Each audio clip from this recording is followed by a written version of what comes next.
Hello and welcome to Precon Decon, the video series where I deconstruct the pre-constructed decks of Magic the Gathering's history. In this video we're going to carry on looking at Dragons of Tarkir. We're going to move on and look at Cruel Plots, which is a blue and black deck. Let's look at the deck list. So we've got 26 creatures, 6 instants, 1 artifact, 1 sorcery, 1 enchantment, 25 land, mana curve off to the side there. Let's start looking at the cards in the deck. So the big thing in this deck is there's a whole sacrifice sub-theme in this exploitability. It's really funny actually looking at this now because at time of recording, Wilds of Eldraine is currently being spoiled, and you've got the bargain mechanic in there, which is very, very similar to exploit. So it's just funny timing, really. Wilds of Eldraine looks like a really fun set, by the way. Really, really like some of the cards that have been revealed in that anyway. But let's talk about these cards, not current future cards. So one of the resonance decks, this is not the foil face rare, but it's the one that goes with the theme of the deck better, I think, is Profaner of the Dead. So 3 in a blue for 3/3. Has exploit. So exploit is when it enters the battlefield you may sacrifice a creature. So it is when it enters the battlefield, it's not like part of casting it, which is nice, which means if it gets countered, you're not it's not like an additional cost. It's like so I was going to say it's like Kicker. It's not really like Kicker because you don't pay it as you cast it. It is when it enters the battlefield for, things that care about rules. So when Profaner of the Dead exploits a creature, return to their owner's hand all creatures your opponents control with toughness less than the exploited creature's toughness. So in the previous Dragons and Khans of Tarkir and Fate Reforged, there was kind of a theme in the Sultai, because this is the alternate universe Sultai. Now they've been taken over. They've dropped the green, they're just blue-black. There was a sub-theme of them having quite high toughness.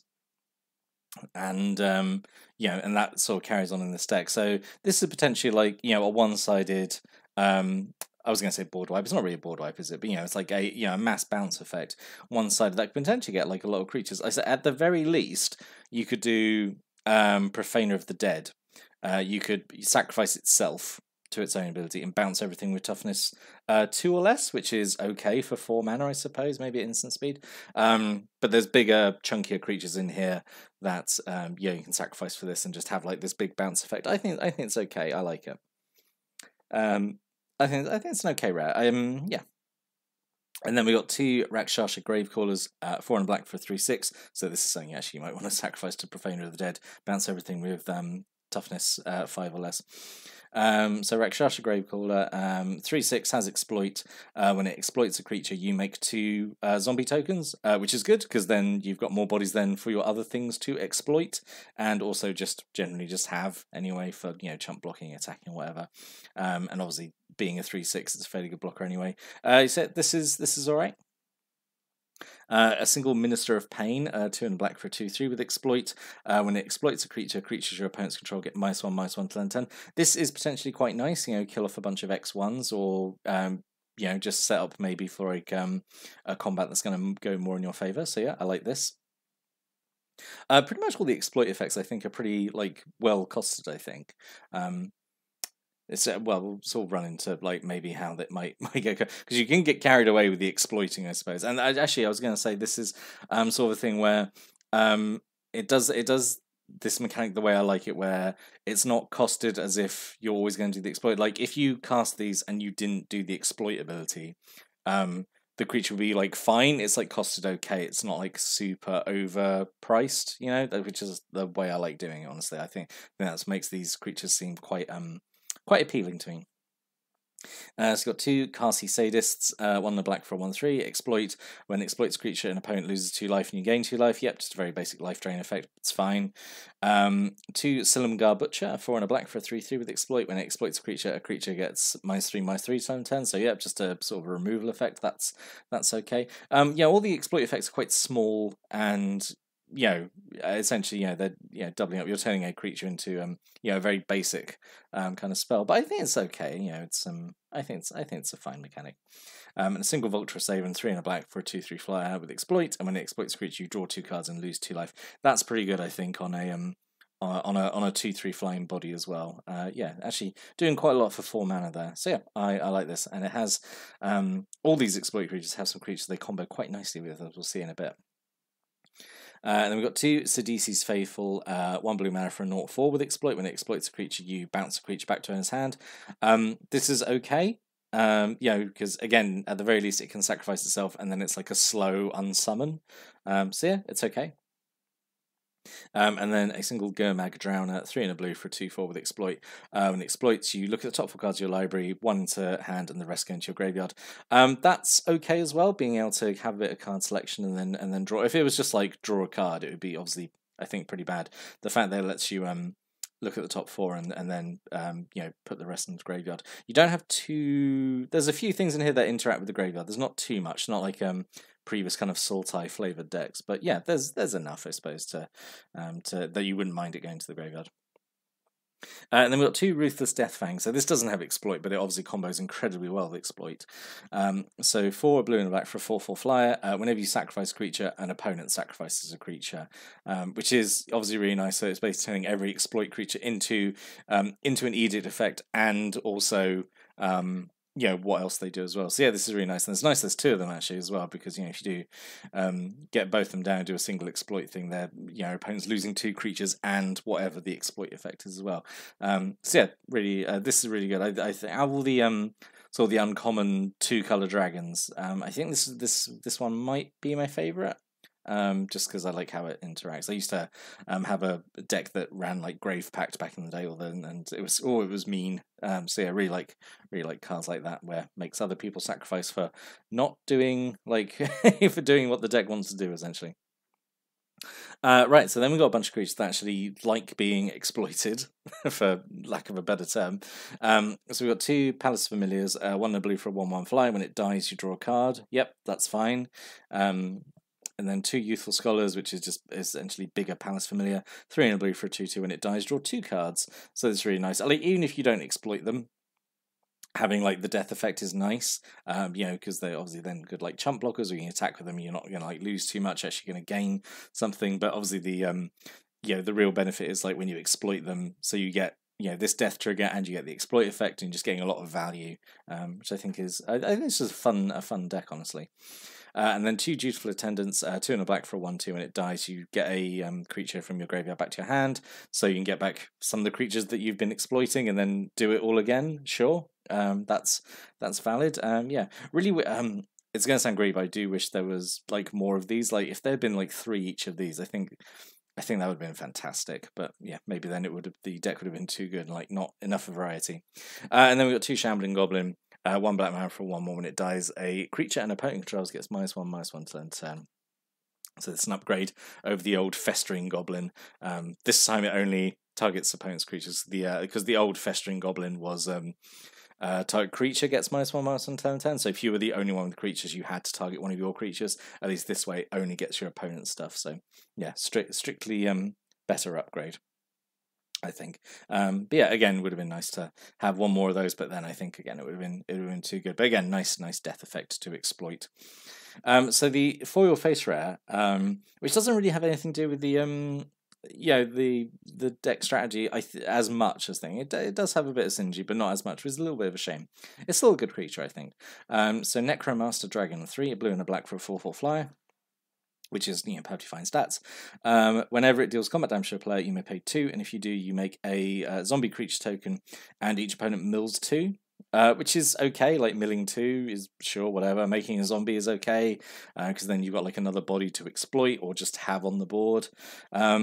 Yeah, I think it's okay. I feel it's still good. It's not like a bad card. I don't know. It just it doesn't have as much synergy with the deck as I wish it did. It's still fine. It's still fine. Yeah. And then we've got a single Hand of Silumgar, so 1 and a black for a 2/1 with Death Touch. Yep, this is okay. I do wish it was a 1/2 instead. I generally prefer when creatures with Death Touch have higher toughness, so they can kind of survive, get multiple uses out of their Death Touch. Yeah, this is okay, I suppose. Like Ukud Cobra here. So 3 and a black for a 2/5 with Death Touch. That's how you do Death Touch, by being a big chunky creature, so you can you know, survive blocking and kill whatever, or, you know, whatever. It's fine. I like Ukud Cobra. And then a single Wandering Tomb Shell, just 3 and a black for just a 1/6. Yep, not much to say about that. Other than that's a good thing to exploit with the Profaner of the Dead. Yeah.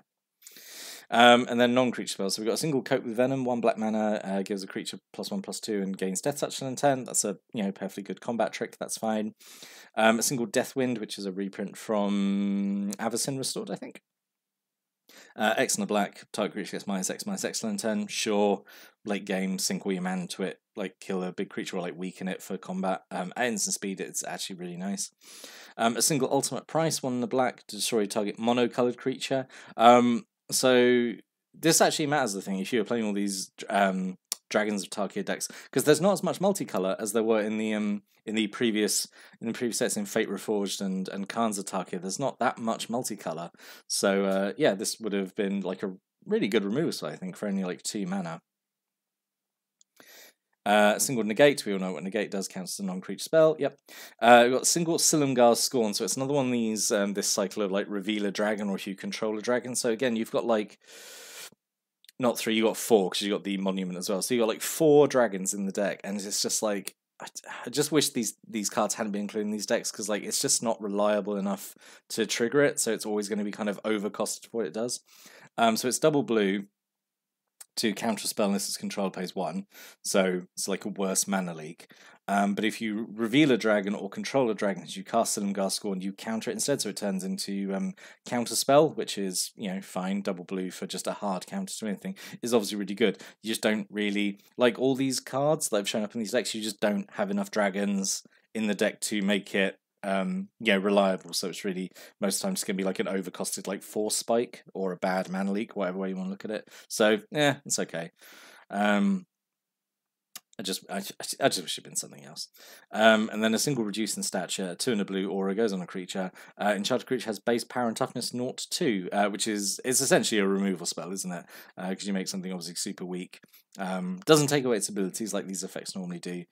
So it will still have death touch or flying or whatever. But reducing down to 0-2 is obviously pretty good. Going to make it much less of a threat. A single Grave Purge, 2 in a black. Put any number of target creature cards from your graveyard on top of your library, then you draw a card. So if you really want to, this is a very roundabout way of doing raised edit at instant speed, because you just put 1 on top and then immediately draw it. You could like restack the top of your library with stuff you've exploited, but then you're like locking yourself out of new draws. But like it's a potential if you just want to get like maybe like 2 or 3 good things back. It's the thing, like this is kind of a card I don't know. It's kind of a skill testing, because you want to like get as much value from it as possible, but you don't want to like do too much and say like lock yourself out of new draws. So yeah, I think it's an okay card. I think it's a nice little kind of skill test mini game. Single Mind Rot, 2 in a black, just target player discards 2 cards. Yep, it's fine. It's Mind Rot, isn't it? And then a single Silumgar Monument. So it's the same as all the other monuments. 3 mana for an artifact, gives you blue or black, and you can spend 6 mana to animate it into a dragon with flying and stuff. So yeah, it's okay. It's okay. Nice mana sink late game. And then kind of standard mana base that we've seen for these dragons decks: single Evolving Wilds and 13 swamps and 11 islands. So overall, I do think the deck's actually put together pretty well. I really like it's got the all the death matters creatures, like they give you a benefit when they die. I think that's a really nice touch. There's a really nice sort of synergies going on here. I think it would have been like a really fun deck to play. Let's talk about maybe what could have been. I would have liked to have Silumgar Sorcerer in there instead of like that counterspell, the Silumgar's. I can't remember what it's called, but like the counterspell that depends on dragons. I think this would have been a really nice uncommon to have instead of that. So it's 1 and double blue for a 2/1 with flash, flying, and exploit. And when it exploits a creature, you counter a creature spell.